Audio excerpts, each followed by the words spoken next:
Welcome to a very special night here on Real America's Voice, an evening with Robert F. Kennedy Jr., sir.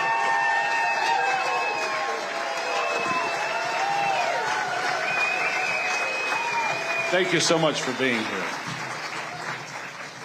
I've got to talk about your political journey a little bit to start here today.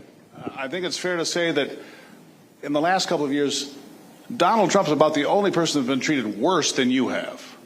As soon as you announced for your presidential run in October of last year, they came after you.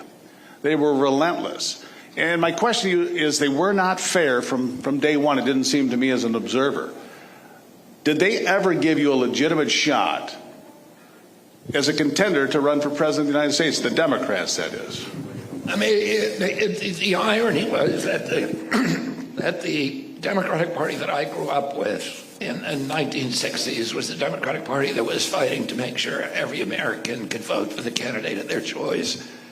And for a variety of reasons, the Democratic Party has now walked away from that. And, you know, my father ran against the sitting president of the United States in 1968. He was allowed to participate in all the primaries. My uncle Teddy ran against the sitting president of the United States, again, of his own party. And he not only was allowed to participate and won a lot of the primaries, and then he was invited to speak at the convention. And I was, as soon as I entered the race, they started passing rules within the Democratic Party, new rules, to shut down the primaries altogether. About 60 different rules they passed. One of them, this is just an example.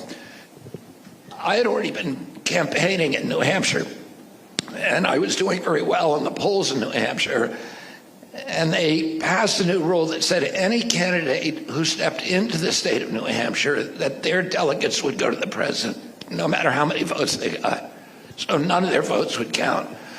And then they moved the New Hampshire primary, they downgraded it, and they moved it later, and they moved up the South Carolina primary where he had an advantage.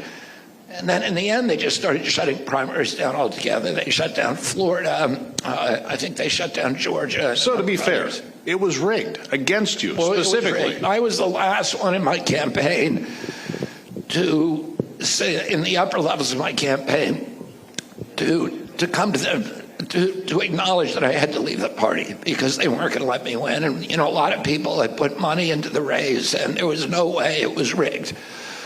So then I went independent. The problem is, the even larger problem is that the press is now very, very partisan. It's effectively playing off DNC talking points. So I was not allowed, I wasn't given interviews. I wasn't allowed on any ABC, NBC, CBS, the major networks, CNN, MSNBC. Effectively censored.